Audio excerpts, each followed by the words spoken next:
from Spittin' Chicklets and NHL on TNT. Absolute legend, Paul Bissonnette. What's up, everybody? Great to see you. Hey. Thanks again for having me on. Dude. I'm like a regular now. Every time I ask you to come on, I feel like an asshole because how often you come on. I'm very thankful that you take time to join us because I love it. Okay, good. I hope that's the case because Spittin' Chicklets obviously incredibly massive and influencing the entire hockey world. And then NHL and TNT, you're on every other night for like 5-6 hours. So you make it time for us. We're very grateful for it. Now, we have a question for you. Do you know that the PLL, the Premier Lacrosse League, do you know their championship trophy, like the Lordo Stanley Cup, the Lombardi, it's the Cash App Championship. That is literally what the title, it's on the trophy, is the Cash App Championship. Now, we don't know how much Cash App's paying, so we can't judge it from that. That was a wild thing to learn on this particular Feel Good Friday, Biz. How do you feel about it? It's new. They're trying to get money and grow the league, so I can understand it. It's maybe not as traditional as other leagues trying to start off, but yeah, I don't know much about the league. That's Paul Rabel's league, though, right? Yes, that's what we all know. Yep. That's what Paul Rabel, dog. Well, those charter flights don't pay for themselves, boys. So I mean, you gotta make some money somehow, right? Amen. And Paul Rabel, keep going. Hell yeah, Paul. Yeah, exactly. And we do believe, we just decided that, whenever the winner gets that thing for a day, like the Stanley Cup, you get it for a day. 10 cents of every transaction on Cash App should go to that player. Yeah, it's just something to think about. We're just thinking of ideas for the players. Or at least the MVP. Yeah, at least you could do. At least. That's the bare minimum. Let's go to the NHL. Stanley Cup was here the other day. It was awesome. Mira is the one that is tracking it and following it. And this year, it was a fantastic experience. It was a great experience. Now we have two series that are living up to the hype here, okay? 3-2 in the East, obviously 2-2 in the West with a big game tonight. Final four teams seem like these are the right four. Like hockey has it going right now. What have you learned thus far from both of these? I'll kind of keep it as an open slate for you. And what are your thoughts on how it's going? I think the NHL is buzzing right now, Biz. Well, it's unreal. I agree with you guys. I don't think you could have asked for a better Final Four matchup. Let's start with the East. I think the feeling going in was Rangers were this team of destiny along with insane goaltending. They got off to that 2-1 series lead, but ultimately the Panthers are exactly who we thought they were. They're a well-oiled machine. They're big. They're physical.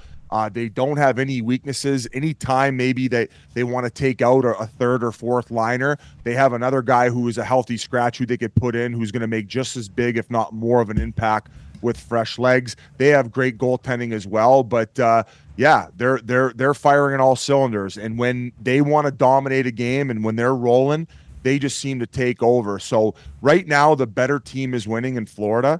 I think that they will advance, but once again, I'm not discounting the Rangers just simply based on the fact of I don't know if you've had all the things listed off that's happened the last time since they won the Stanley Cup in '94, like year of the eclipse. We had one this year, earthquake. The fact that they've won the President's Trophy, the fact that they had a natural hat trick in the playoff run with Chris Kreider.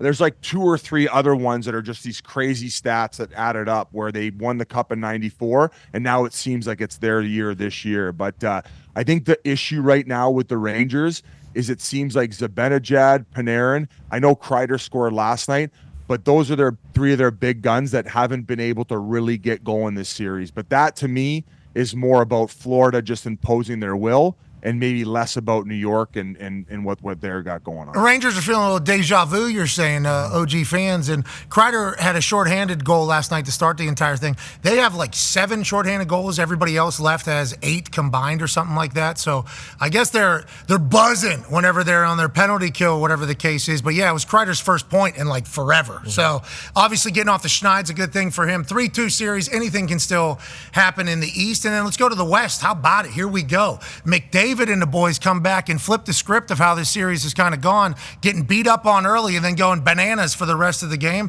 How do you see it finishing? So after they went down 2 goals last game, I'm like basically ready to book my flight. I thought it was going to be over in 5, and they just were able to turn it on. And it's been such a bizarre series. I think Wayne touched on the broadcast where he's like, I don't even know what to think either. He's like, I've never seen a series like it where from period to period, you just have a different opinion on who's going to win it. Now, the last couple games before game 4, when Edmonton ended up coming back from that 2-0 deficit, the 2 prior games, they got off to these great starts in the first 20 minutes, and then Dallas all of a sudden just came out in the second period, had it figured out, and then rattled off all these goals and then took down the win. So as it stands right now, Knobloch, who's a rookie coach, has made some pretty good adjustments. He ended up putting in Corey Perry last game. We call him the Worm. He's been around for, I'd probably say, at least 15, 16 years playing pro, if not more. He ended up making a huge impact. And it was in the mega church in Edmonton. I don't know if you guys caught the game there. That, if you get to go see a game, Pat, and the crew, if they make the finals, you guys have to make a trip there. They won't. They won't. Oh, that's Dallas Stars fan Bubba Gumpino, obviously in the back, saying don't even put that into the universe. But we've been told the Edmonton crowd, because who were we putting over? We were putting over Winnipeg. Winnipeg. We were talking about how awesome Winnipeg was. We're like, look at that play. That was so sweet. And everybody in Edmonton was like, you bum. This is no idea. This is the place or whatever. Oh, they get sensitive. The Canadian fans get sensitive about who cheers the loudest and who's the best. Oh, it's crazy. Don't even bring the Cougars into it, brother. Well, they're not called Cougars. Yeah. They're the Canucks, asshole. They're the Cougars. Yeah. Oh, great. You're going to have to go into witness protection. Their fans are probably the most batshit crazy online, is the Canucks fans. Not just they online. go the most. Well, what do you mean not just on? I mean, there's a 30-30 coming city, out. brother. Bait called. I'm just here for the riot. The fire. Yeah, the riot. Yeah, they're never going to live that down. Now, Boston Connor, we did have Pasternak on the Spit and Chicklets podcast, fresh off of a world championship with the Czech, and he called me out on my public push-up. So I gave him 20 on live Zoom. Oh, that's great. So I did give him 20 because I know we doubled it up. I'll still pay it forward to you when you call for the 20, but considering Pasta did it and he wanted the bet made whole, I did it then. Love that for Pasta. The funny thing about the 20 public push-ups is that I can actually just say, just give me 2. So honestly, if you could tilt your camera, that's more so how it works than 20 straight. I love that Pasta said not all of them. Yeah. Yeah, I need to see all of them. I don't want to lose my internet connection here, but smart. You guys could keep going when. Pasta also was drinking on stage with his baby. Yeah, you saw that video and his wife. It was an absolute. What was that, World Championship? Yeah, World Championship, which is kind of interesting. They don't do it with everybody. Last time somebody 1, 2, 3. 3. Stop. Oh, he's gonna go. He's gonna do 20. Stop. Okay. A few extra. No, you stole a couple. That's smart. All right. Smart play by you. Extra for you. 15 left. We'll save the next 15 for another time when you guys ask me to come on tomorrow. Yeah, shout out to Pasta. Shout out Pasta. Yeah, I'll ask you tomorrow to come on, dude. We got a big Saturday program tomorrow. Biz, to be honest, during these times, we didn't play hockey. So do we need to be the ones talking? No. So you coming on, you make our show a lot better. We genuinely appreciate it. You guys probably know more about hockey than I do, to be quite frank. Shut up. I appreciate that. Well, let's get down to being stupid-ass fans then. Tone has a question for you. Yeah, Biz, you obviously didn't play the goalie position, but Igor has seen just a shit ton of shots this series. Is there any chance that, he's getting a little sleepy, he's getting a little tired, and that's going to be what decides the end of the series? Yeah, fatigue could definitely come into it. I mean, the good news for him though is about halfway through the year he'd been struggling a little bit. So Jonathan Quick took over, and they were at least sharing the net. So the fact that he really didn't have to kick it into high gear for all that volume until the second half of the season, I think is huge for him. So. But I agree with you. The amount of work that Florida's putting through, especially in this round, and then even going back to the Carolina Hurricanes series where they throw a ton on net, right? So you always have to be alert. Rubber on net. I definitely agree with you. But the good thing that Wayne talked about this as well, as far as the goalies remaining, he's the best at reading the play. Like, he can understand where the player is going to end up either making that pass or coming in direct, where maybe some goalies, they just focus on stopping the puck, where maybe they don't have that ability to understand how it's all breaking down. He just seems to be able to have that talent with seeing everything in front of him. And I think that makes it a little bit easier on him to make those reads. And, of course, his skating. Henrik Lundqvist, Hall of Famer, unbelievable goaltender for the New York Rangers. He's on the TNT broadcast. He always just talks about how good his skating is, like how good he is on those edges, where more so the goalies are oftentimes on that inside edge, where we have to use like inside and outside edge more. He is just always down and athletic and ready to go. So he's an alien in net. Like that's what we say. He's just remarkable. And I hope that that's not the case, because I would like to see this series go to 7. It's fun watching them. A lot of these teams are dumping rubber, dude. A lot of people dumping rubber, on the net, just so much, plowing through it. A lot of rubber dumping. A lot of rubber dumping in there, Madison Square Garden. Igor Shesterkin's ready for all the rubber you can hit. Always. All the rubber can set all day, all night. He chooses to. I like the fact. So we should be viewing him as like the guy, Igor, the way you talk there. I would say that if any GM had the ability to draft a goalie, if like they were all available, I would probably imagine that he would go first. Jake Ottinger for the Dallas Stars is probably another guy, just based on his pedigree too. Like they have him listed at like 6'5". Sometimes they say he's 6'6", but he also just moves very fluid and he's always in the right position. He did have a tough game last game, but he would probably be another guy just based on his age and with what he does. And they talk about that reverse VH a lot and how maybe it's overused and how goalies go down a little bit too early. But the fact is when you're 6'5" and 6'6", when you're in that position, you cover the top of the net quite a bit. So he just doesn't really have many flaws. And also a guy who extremely calm demeanor, never too high, never too low. If you're interviewing him after a big win, he's just heartbeats the same. So that to me is a big quality in a goaltender, where and his stick makes saves all by itself. Perfect point. That too. It's that cost people quite a bit of dough, because a lot of people had McDavid anytime goal scorer, especially in a legacy game like that where it was a must win for the Oil. Look at him on the bench, just rattled. What a bunch of crap. That's what he said. Bullshit. Bunch of crap. Get out of here. What'd you say happened to Otter there, Gump? I heard you chime in. They were running him and splashing snow in his face. Typical Edmonton bullshit. Good move. What's that all about? Hey, Knobloch's so smart. How come he had these guys scratched to begin with, Biz?